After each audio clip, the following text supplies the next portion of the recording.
مش معنى ان ليك سلطة او مركز او هيبة او حاجة كبيرة في مهنتك انك تفتري على الناس وتمد ايدك عليهم، ست بقى راجل مش فارق معاك، وفي الاخر تقول لهم انتوا مش عارفين انا مين. انت جاهل للأسف، انت ولا حاجة، واللي انت جاهله انك زيك زي اي عبد من عباد الله.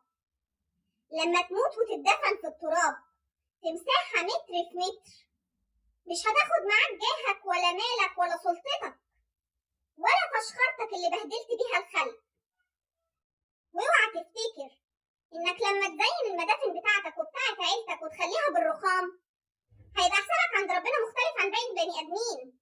بالعكس، ده المكان الوحيد اللي هتكون فيه زيك زي اي حد في الدنيا. وهنا بقى اعمالك هي اللي هتفرق.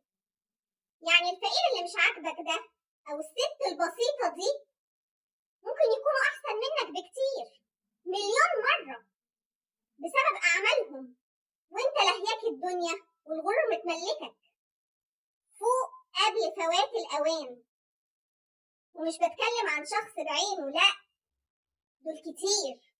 فحب اقول لهم انتوا مش فوق البشر، فوقوا علشان يوم الحساب لا هينفعكم جاه ولا مال، وغروركم ده هيبقى في التراب وسايب اثر سلبي مع ناس لسه عايشه وبتدعي عليكم.